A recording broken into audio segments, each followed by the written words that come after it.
Hi hello అందరికి నమస్తే. టాపిక్లోకి వెళ్ళడానికి ముందు నాది రిక్వెస్ట్, వీడియో ఎండింగ్ వరకు చూడండి, మీ అభిప్రాయాన్ని కామెంట్ రూపంలో పెట్టండి.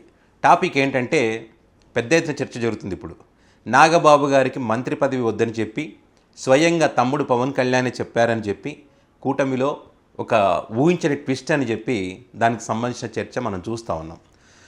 మీ అందరికీ తెలుసు, గతంలో నాగబాబు గారికి సంబంధించి పవన్ కళ్యాణ్ గారు ఒక చిట్ చాట్లో మాట్లాడుతూ అన్ని రకాలుగా నాగబాబు గారు మా అన్న అర్హుడు, పార్టీ కోసం చాలా కష్టపడ్డటువంటి వ్యక్తి, అనకాపల్లి ఎంపీ సీటు కూడా పొత్తులో భాగంగానే త్యాగం చేసినటువంటి పరిస్థితి ఉంది, కాబట్టి ఖచ్చితంగా ఎమ్మెల్సీగా వస్తే తప్పేంటి, మంత్రి పదవి చేపడితే తప్పేంటి అని చెప్పి ఆయన మాట్లాడినటువంటి పరిస్థితి మనం చూసాం. ఆయన టీడీపీ పార్టీ అప్పుడు గతంలో అఫీషియల్గా ఈ మార్చి నెలలో ఎమ్మెల్యే కోటా ద్వారా ఖాళీ అయ్యేటువంటి ఎమ్మెల్సీలకు సంబంధించి నాగబాబు గారి పేరు ప్రస్తావన అఫీషియల్గా టీడీపీ పార్టీ చెప్పినటువంటి క్రమంలో ఆయన మాట్లాడినటువంటి మాటలు, ఆ తర్వాత వాళ్ళ పార్టీకి సంబంధించినటువంటి వాళ్ళు కానీ వాళ్ళ అభిమానులు కానీ మెగా ఫ్యాన్స్ కానీ ఉగాది పండుగ రోజున మంత్రిగా ప్రమాణ స్వీకారం నాగబాబు గారు చేయబోతున్నారు.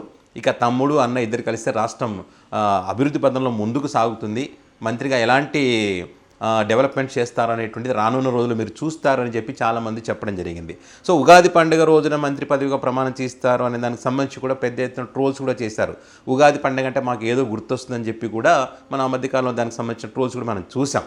సో ఈ రకంగా నాగబాబు గారికి సంబంధించి మంత్రి పదవి వస్తుందని చెప్పినటువంటి క్రమంలో ఇప్పుడు అదే పవన్ కళ్యాణ్ గారు మరి మా అన్నకు మంత్రి పదవి వద్దు, ఏదైనా ఒక కార్పొరేషన్ పదవి ఇవ్వండి అని చెప్పి స్వయంగా చంద్రబాబు నాయుడు గారికి మరి పవన్ కళ్యాణ్ గారు చెప్పారని చెప్పి, మరి చంద్రబాబు నాయుడు గారు కూడా మీరు ఏది చెప్తే అది, మీరు ఎట్లా చెప్తే అట్లా, అప్పుడు మంత్రి పదవి అన్నారు సరే అన్నాను, ఇప్పుడు మీరు కార్పొరేషన్ అంటే సరే అంటాను, లేదా రాజ్యసభ అంటే సరే అంటాను అనే విధంగా చంద్రబాబు నాయుడు గారు కూడా సరే అన్నారు అనేటువంటి చర్చ మనం చూస్తూ ఉన్నాం.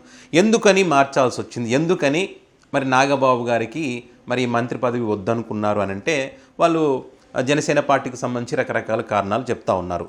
ఏదైతే ఇప్పటికే ఈ జనసేన పార్టీకి సంబంధించి మంత్రి పదవులు అనుభవిస్తున్నటువంటి వాళ్ళు కాపు సామాజిక వర్గానికి చెందినటువంటి వాళ్ళే ఉన్నారు, పైగా పవన్ కళ్యాణ్ గారు ఆల్రెడీ ఉన్నారు, మరి నాగబాబు గారు కూడా మళ్ళీ మంత్రి పదవి ఇచ్చారనుకోండి, ఇదంతా ఒకే సామాజిక వర్గానికి ప్రాముఖ్యత ఇస్తున్నట్టుగా కనిపిస్తుంది జనసేన పార్టీ అనేటువంటి ఒక అభిప్రాయం వస్తుంది.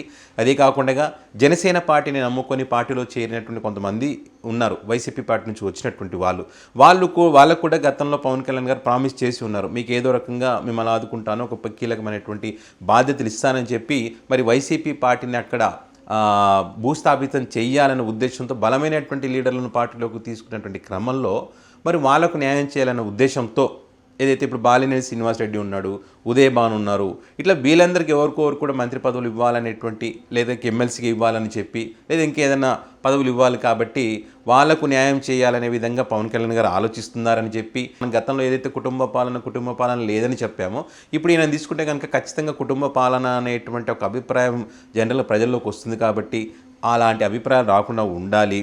పైగా ఈ మధ్యకాలంలో జరుగుతున్నటువంటి చర్చ ఏంటి, మేము ప్రత్యక్ష రాజకీయాల్లో పాల్గొని ప్రజల చేత ఎన్నుకోబడి ప్రజల కోసం పోరాటం చేస్తాం, డెవలప్మెంట్ చేస్తామని చెప్పి పదే పవన్ కళ్యాణ్ గారు చెప్తున్నటువంటి క్రమంలో ఇప్పుడు ఎమ్మెల్యే కోట ద్వారా అంటే ఇది ఓడిపోతారనేటువంటి భయం లేదు, ఎమ్మెల్యేలు ఉన్నారు, ఈజీగా గెలుస్తారు, ఎమ్మెల్సీగా ఈజీగా గెలవడానికి ఛాన్స్ ఉంది, కాబట్టి ఈజీగా గెలిచేస్తాం, మంత్రి పదవి వచ్చేస్తుంది. సో ఇట్లా చాలామంది దీనికి సంబంధించి మాట్లాడుతూ ఉన్నారు. ప్రత్యక్ష రాజకీయాల్లో దమ్ముంటే పోటీ చేసి గెలవండి, అప్పుడు మీ సత్తా తెలుస్తుంది. ఇప్పుడు డిప్యూటీ సీఎంగా ఉన్న పవన్ కళ్యాణ్ గారు కూడా పొత్తులో భాగంగానే గెలిచి ఈరోజు డిప్యూటీ సీఎంగా ఉన్నటువంటి మంత్రిగా ఉన్నటువంటి పరిస్థితి కదా. సో మీరు ప్రత్యక్ష రాజకీయాల్లో ఒంటరిగా మీరు పోటీ చేసి గెలిచేదమ్ము మీకెక్కడుందనేటువంటి కామెంట్స్ ఎక్కువగా వినిపిస్తున్నాయి. మొన్న జరిగినటువంటి పట్టభద్రుల ఎమ్మెల్సీ ఎన్నికలకు సంబంధించి కానీ అక్కడ కూడా మరి అదే గెలిచే దమ్ము ధైర్యం, మేము గెలిచామని నమ్మకం ఉన్నప్పుడు ఇప్పటికే ఏదో చెప్తా ఉన్నారు కదా, భారీ మెజార్టీతో మేము గెలిచాం, ప్రజల్లో మాకు ఇంకా విశ్వాసం పోలేదు మా పైన అని చెప్తా ఉన్నారు కదా. మరి నాగబాబుని ఎందుకని ఆ ఎన్నికల్లో పోటీ చేయడానికి అవకాశం కల్పించలేదు, ఒకవేళ నిలబెడితే గెలుస్తుండేనేమో కదా, మీ పవర్ ఏదో మీ సత్తా ఏదో తెలుస్తుండే కదా అని చెప్పి కూడా కామెంట్లు వినిపిస్తూ ఉన్నాయి. సో ఇట్లా రకరకాలుగా నాగబాబు గారికి సంబంధించి పైగా టీడీపీ నుంచి కూడా వ్యతిరేకత ఉన్నటువంటి పరిస్థితి. ఆ మధ్యకాలంలో నేను చాలా వీడియోలు కూడా చెప్పాను. నేను చాలామంది టీడీపీ పార్టీలో సీనియర్ నాయకులు ఉన్నారు, దేవినేని ఉమా వర్మ ఉన్నారు, అదేవిధంగా వంగవీటి రాధా ఉన్నారు, అనేక మంది సీనియర్లు ఉన్నారు.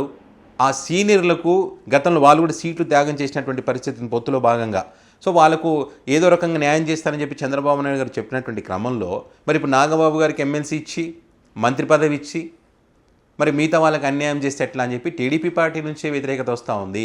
నాగబాబు గారు ఎప్పుడైనా ప్రజల్లోకి వెళ్ళారా, ప్రజల కోసం పోరాటం చేశారా, ఆయన గతంలో మాట్లాడినటువంటి మాటలు కానీ, ఆయన వ్యవహార శైలి కానీ ఇవన్నీ కూడా మంత్రిగా ఉండాల్సినటువంటి లక్షణాలు ఆయనకు లేవు. ప్రజా సమస్యల గురించి అవగాహన లేదు. సో కొన్ని సంవత్సరాల తర్వాత అంటే ప్రజల్లో తిరుగుతూ ప్రజా సమస్యలు తెలుసుకొని రాటు దేలిన తర్వాత పదవులు ఇస్తే ప్రజలకు న్యాయం చేయగలుగుతారు. కానీ ఇట్లా ఊరికే అలవోకగా ఇచ్చేసుకుంటూ పోవడం ఏందనేటువంటి అభిప్రాయాలు టీడీపీ పార్టీ నుంచి ఉన్నటువంటి క్రమంలో ముందు వాళ్ళు ఏదైతే చెప్పారో తీసుకుంటామని ఇప్పుడు కూడా వాళ్ళు కూడా ఇవ్వడం కరెక్ట్ కాదేమో అనేటువంటి ఒక అభిప్రాయానికి వచ్చారు. సో అది చెప్తే మరి కూటమిలో ఏదో జరుగుతుందనేటువంటి ఒక చర్చ జరుగుతుంది. కాబట్టి స్వయంగా పవన్ కళ్యాణ్ గారే చెప్పారు, మా అన్నకు మంత్రి పదవి వద్దు, ఏదైనా కీలకమైనటువంటి కార్పొరేషన్ పదవి ఇద్దాము లేదా రాజ్యసభ ఇద్దామనేటువంటి విధంగా ఆయన చెప్పారనేటువంటి చర్చ మనం చూస్తూ ఉన్నాం. మీరు అబ్జర్వ్ చేయండి, ఈనాడు పత్రికలో నాగబాబు గారికి సంబంధించి ఒక రకంగా రాస్తే ఆంధ్రజ్యోతి పత్రికలో మరొక రకంగా రాశారు. ఒక దాంట్లోనేమో ఏం రాస్తారు, మంచి కార్పొరేషన్ పదవి ఇవ్వబోతున్నారు నాగబాబుకి అని. అంటే కార్పొరేషన్ల పదవిలో కూడా మంచిది చెడ్డది ఉంటుందా? వీళ్ళు చెప్పడం మంచి కార్పొరేషన్ పదవి అని చెప్పి. సో ఆ రకంగా కార్పొరేషన్ అంటే ఏముంటుంది, ఇప్పుడు ఖాళీగా ఉన్నది ప్రజెంట్గా అయితే ఫైబర్ నెట్కి సంబంధించింది జీవిరెడ్డి రాజీనామా చేశారు కాబట్టి, అదేవిధంగా ఏదైతే ఈయన ఉన్నారు కదా ఏబి వెంకటేశ్వరరావు ఇప్పటివరకు ఆయనకి ఇస్తే కూడా తీసుకోలేదు పోలీస్ హౌసింగ్ కార్పొరేషన్కి సంబంధించి. సో మరి దాంట్లో ఏమన్నా ఆ పదవిలో ఏమన్నా ఈ రెండిట్లో ఏదన్నా ఒకటి ఇచ్చేటువంటి అవకాశం ఉంటుందేమో మనకైతే తెలియదు. అంటే ఇవి మంచివనే వాళ్ళకి ఇచ్చాము అని చెప్పి చెప్తా ఉన్నారు కదా, మరి ఆ మంచి కార్పొరేషన్ పదవులు ఇస్తారేమో భవిష్యత్తు తెలియదు. ఇక రాజ్యసభకు సంబంధించి ఒక పత్రికలో రాశారు, రాజ్యసభకు పంపొచ్చు పెద్దల సభ కదా, మరి అంతకన్నా గౌరవం ఏముంటుందని. ఏముంది ఇప్పుడు రాజ్యసభ పంపడానికి ఏది విజయసాయిరెడ్డి రాజీనామా చేసినటువంటి అది ఒకటి ఖాళీగా ఉంది. మరి దాన్ని బీజేపీ పార్టీ ఈజీగా వదిలేసుకుంటుందా, మళ్ళీ వీళ్ళకి ఈజీగా ఇచ్చేస్తుందా? అంటే పవన్ కళ్యాణ్ గారికి మోదీ గారితో అమిత్ షా గారితో మంచి ఇది ఉంది కాబట్టి వీళ్ళు ఎంత చెప్తే అంత కాబట్టి బహుశా ఆ రకంగా ఇస్తారేమో తెలియదు మరి. సో అట్లాంటి వీళ్ళు ముందే అనమాట అదైనా ఇవ్వచ్చు ఇదైనా ఇవ్వచ్చు అనేటువంటి ఒక చర్చ జరగాలి ప్రజల్లో.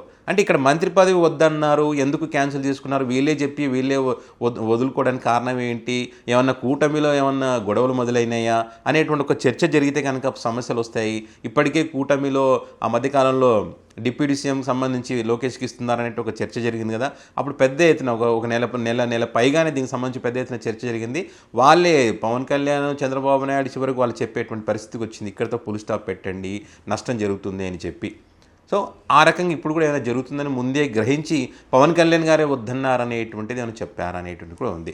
ఇక పవన్ కళ్యాణ్ గారి గురించి అందరికీ తెలిసిందే, చంద్రబాబు నాయుడు గారికి ఏ ఇబ్బంది వచ్చినా తన పార్టీలో నష్టం జరుగుతుంది అనుకున్నా, పొలిటికల్ ఈక్వేషన్స్లో ఏదైనా ప్రాబ్లం ఉందని చెప్పినా కూడా, ప్రజల నుంచి వ్యతిరేకత వస్తుందని చెప్పినా కూడా, ఏదైనా ఒక సందర్భం వచ్చిందంటే ఖచ్చితంగా పవన్ కళ్యాణ్ చేసేది ఏంటంటే ఆయనకు నష్టం జరగకుండా, చంద్రబాబు గారికి నష్టం జరగకుండా చేయడం ఆయన యొక్క బాధ్యత.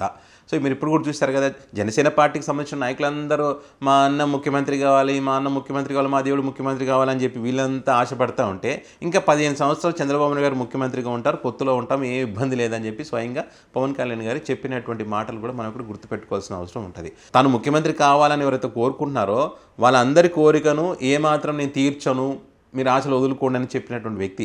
అలాంటిది చంద్రబాబు నాయుడు గారి కోసం, మరి అలాంటిది నాగబాబు గారి మంత్రి పదవి పెద్ద లెక్కన అనేటువంటి ఒక చర్చ కూడా ఇప్పుడు ఉంది. దీన్ని వాళ్ళు ఏమంటారంటే త్యాగశీలి పవన్ కళ్యాణ్ గారు రాష్ట్ర డెవలప్మెంట్ కోసం, ప్రజల సంక్షేమం కోసం పదవులనే త్యాగం చేసినటువంటి గొప్ప వ్యక్తి అని చెప్పి వీళ్ళు గొప్పగా కీర్తించుకుంటారు. దాని వెనక రాజకీయాలు, దాని వెనక కుట్రలు కుతంత్రాలు ఏంటనే దానికి సంబంధించి ఎవరు మాట్లాడరు. ఏది ఏమైనా కూడా నాగబాబు గారికి మంత్రి పదవి వద్దు అని చెప్పి టీడీపీ పార్టీ నుంచి గతంలో అనేకసార్లు వ్యతిరేకత ఏదైతే వచ్చిందో వాళ్ళు అనుకున్నట్టుగానే, టీడీపీ పార్టీ నాయకులు అనుకున్నట్టుగానే మరి ఆయనకు మంత్రి పదవి అనేది లేదు, ఎమ్మెల్సీ పదవి లేదు. మరి మంచి కార్పొరేషన్ పదవి ఏది వస్తుందో, ఏమి ఇస్తారో అనేది రానున్న రోజులైతే తేలుతుంది.